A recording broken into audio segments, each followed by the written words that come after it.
cam4.fr, le plus grand site de webcam live réservé aux adultes. 14h-16h, Brigitte Lahaie, Sud Radio. Robert Zuilly est avec nous. Vous êtes psychologue clinicien. Je sais pas que je vous appelle toujours docteur en émotions, mais parce que vous avez beaucoup décrypté nos émotions et vous travaillez sur les émotions depuis de nombreuses années. Écoutez, je trouve que c'était une émission particulièrement intéressante parce qu'on voit à quel point la colère est une émotion très fréquente et comment elle peut se traduire de 10 000 manières différentes, et c'est ça qui est peut-être intéressant à comprendre. On a de toute façon tous à des moments eu des colères, hein. Mais c'est pas forcément dans l'image qu'on en a comme ça qu'elle se manifeste. Et je trouvais que merci à ceux qui ont témoigné, parce qu'on voit bien que c'est très variable. Et c'est une des émotions qui a une durée de vie parmi les plus importantes, parce qu'elle a une caractéristique, c'est que souvent la colère s'auto-entretient. Parce que vous vous rappelez, il y a une injustice, mais il y a un préjudice. Et bien souvent, quand on subit un préjudice, on ne sait pas demander réparation. Et donc, on attend que l'autre nous apporte le préjudice qu'il devrait légitimement nous apporter, puisqu'on vient de le subir. Et on attend, il se passe rien. Et donc, ça rajoute au préjudice, parce qu'on se dit en plus, si c'est une femme qui réagit comme ça, ou un homme, elle se dit d'autres, mais il s'en fout. Et donc, ça génère un autre préjudice. Et donc, la colère a cette faculté de générer le carburant qui l'auto-alimente. Bonjour Françoise. Bonjour Brigitte, bonjour Robert. Bonjour. Mais voilà, j'ai aujourd'hui des gros points d'interrogation. Ça fait 14 ans que je suis avec mon conjoint. Mais bien sûr, c'est un remariage. Enfin, c'est pas un remariage. Ça fait 14 ans que je vis avec lui. J'ai divorcé. Mon conjoint a divorcé également. Bon, il a eu peut-être des moments très difficiles avec son ex-femme, mais aujourd'hui, je suis un petit peu inquiète au niveau de son comportement. Il avait des crises de colère vis-à-vis de ses filles, et aujourd'hui, c'est contre moi. Voilà, donc je pense qu'il faut toujours un bouc émissaire. Je suis partie 3-4 mois pour dire c'est plus possible, c'est fini. Il a tout fait pour pour revenir vers moi, donc j'ai fait l'effort de revenir. Et ces crises existent depuis tout le temps, une fois par mois. Depuis le début que vous étiez ensemble ou pas? Au début, c'était sur ses filles et rarement sur moi. Et depuis que ses filles sont grandes et sont parties, il se venge sur moi. En fait, c'est bien de l'agression verbale parce que c'est des mots qui ne sont pas très gentils. Il n'y a pas d'agression physique? Ah non, heureusement. Non, parce que là, j'aurais jamais accepté. Hein. Non. Très bien. Non, c'est de l'agression verbale, hein, vraiment. Ce qui n'est pas plus acceptable. Hein. Enfin, si, on croit que c'est... Disons qu'on va dire que c'est plus supportable, mais ce n'est pas plus acceptable. Françoise, je crois que dans ces cas-là, il y a deux solutions. Soit vous acceptez, mais ça parle de vous, hein, et vous imaginez bien que je ne vais pas vous donner raison. Soit vous lui dites d'aller consulter quelqu'un, parce que... Il l'a fait. Il l'a fait, il est allé voir un psychologue il y a quelques années, et le psychologue c'est lui qui me l'a dit, hein, peut-être que j'ai un doute. Le psychologue lui a dit, mais monsieur, vous n'avez rien du tout, vous êtes tout à fait normal, vous avez qu'à vivre votre vie, point final. Non, voilà. c'est pas ce qu'a pu lui dire le psychologue, ou alors c'était un très mauvais psychologue. Hein. Exactement, donc je lui ai dit, écoute, va voir quelqu'un d'autre, mais là, jusqu'à maintenant... Allez peut-être dans un premier temps à deux.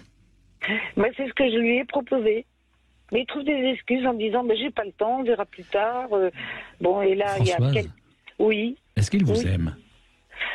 Écoutez, il le montre de temps en temps, mais j'ai des doutes quelquefois parce qu'il ne fait aucun effort et jamais me dit t'es belle, t'es mignonne, t'es charmante, t'es gentille. Il me le dit une fois qu'il a fait sa colère, quelques jours après. Il s'excuse. Mais oui. Voilà, il arrive à s'excuser, à dire écoute, je vais faire des efforts, je recommencerai pas. Bon, mais je connais la rengaine depuis le temps, vous savez. Donc aujourd'hui, je me dis. Non mais Françoise, ça fait combien de temps que vous acceptez ça? Écoutez, ça fait 14 ans que je suis avec lui, et là, depuis on a une affaire à deux, il est infernal, quoi. Il y a des jours où il est très gentil, très bien, et d'autres fois il est colérique, et puis on peut rien y faire. Quand c'est comme ça, je ne dis plus rien, je sors, et je reviens, il s'est calmé. Voilà. Je pense que vous pourriez mettre en place un contrat entre vous, où quand il rentre dans cette colère que vous jugez abusive, Oui. Vous mettez un code, un signe, et il comprend que vous allez quitter la pièce parce que ce que vous entendez est insupportable. Ben, je dis stop et je m'en vais. Voilà. Et C'est ce que je fais. Et de l'inviter à réfléchir ensuite sur ce qui s'est passé et ce qui a pu déclencher. Et à force de faire ce travail, il comprendra quel est le déclencheur qui génère cette colère en lui et qui n'a rien à voir avec vous et qu'il n'y a pas de raison qu'il vous fasse supporter des choses et que vous payiez quelque chose parce que vous avez dit un truc, il se venge. Oui. Ben, il n'y a pas de raison que vous soyez l'objet de sa vengeance, parce qu'elle ne vous concerne pas, parce que le mal qui lui a été fait ne vous concerne pas. Et vous n'avez pas le droit d'être une victime de ses propres souffrances à lui. Oui. Ce qu'il faut que vous compreniez surtout, Françoise, c'est que tant que vous serez, comme vous l'avez très justement dit, son bouc émissaire, il n'a pas tellement de raison d'aller voir quelqu'un ou de se soigner, puisque de toute façon, vous êtes son infirmière. Oui, c'est un peu ça. Oui, mais c'est important que vous l'entendiez, Françoise. C'est-à-dire qu'il y a deux solutions. Soit vous lui posez un ultimatum et il va voir quelqu'un, soit vous allez faire en sorte qu'il soit obligé d'aller voir quelqu'un parce que vous ne serez plus son bouc émissaire. Donc moi, pardon, excusez-moi. Je vous en prie, je vous redonne la parole tout de suite. Donc ce qu'il faut faire, c'est très bien de sortir dès qu'il se met en colère, mais il faut qu'il y ait ensuite une sensation de manque, d'absence, pour qu'il comprenne qu'il vous a fait du mal et qu'il souffre que vous ne soyez pas là. Pour que, à ce moment-là, seulement, il se rendra compte qu'il faut qu'il aille voir quelqu'un. Oui. Parce que là, vous sortez, puis vous revenez, et puis il s'excuse, et puis hop, et ça recommence. Bah oui, bien sûr. Il s'excuse, mais le pire, c'est qu'en plus, après, il me dit, mais j'ai jamais dit ça, je me rappelle pas. C'est possible, qu'il s'en rappelle pas. Ça, c'est possible.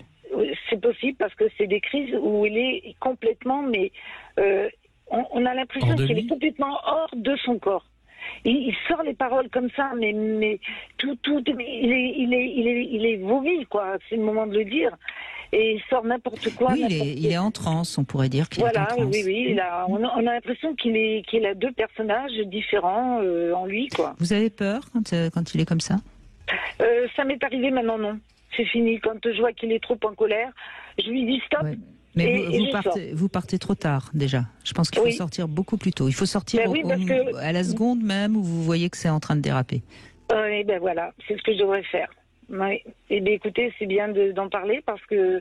Et là, je pense que la meilleure façon, c'est effectivement arriver à lui faire comprendre qu'il faut qu'il aille absolument voir quelqu'un de sérieux. Il faut lui faire ressentir qu'il va pas bien et que vous n'êtes pas là pour le soutenir. Et c'est pour ça que je vous dis, dès la première seconde où vous sentez parce que vous le connaissez par cœur, donc vous devez le repérer, vous sortez, vous partez, et vous allez carrément passer une nuit chez une amie ou je ne sais quoi, peut-être en lui envoyant un SMS pour pas le prendre en traître.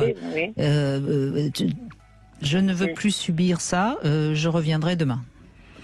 Et là, vous allez voir, il va se poser des questions. Mais ne sous-estimez pas le fait que, quelque part, vous puissiez avoir une part de co-responsabilité. Et quand je dis ça, c'est pas une accusation. C'est vraiment que peut-être, malgré vous, de temps en temps, vous lui envoyez des messages qui l'aident à utiliser cette colère.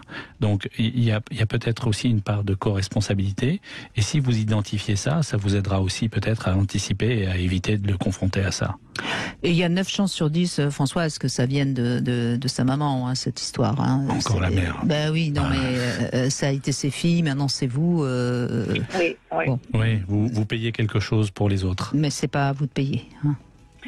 Oui, je comprends très bien. Ben, c'est exactement ce que j'avais compris. C'est pour ça que j'arrive à l'excuser de temps en temps. Mais là, je crois qu'il va falloir que je se fasse. Françoise, ça explique, ça n'excuse pas. Tout à fait. Ça explique, je comprends. Mais c'est pas la même chose. C'est vraiment important que vous le compreniez. Ça explique, mais ça n'excuse pas. Donc, il vous demande pardon, donc éventuellement vous pouvez lui pardonner. Mais vous n'avez pas à subir parce que justement, ça n'excuse rien. Parce que ça fatigue moralement, physiquement. Ça détruit. Voilà, Françoise. C'est une destruction à petit feu. À petit. Tout à fait. Je suis d'accord avec vous. Voilà. Mais dites-lui que si c'est son objectif et qu'à la fin il puisse se plaindre de vous comme quoi vous l'avez rejeté et que vous n'étiez pas aimable, ça donnera raison à sa névrose. Merci Françoise et bon courage et écoutez-nous surtout, je vous en supplie. Merci beaucoup Robert Zully, merci à vous. Avec et puis plaisir. tout de suite, bien sûr, vous retrouvez C'est votre avenir et demain, on évoquera l'anxiété avec Frédéric Fanger.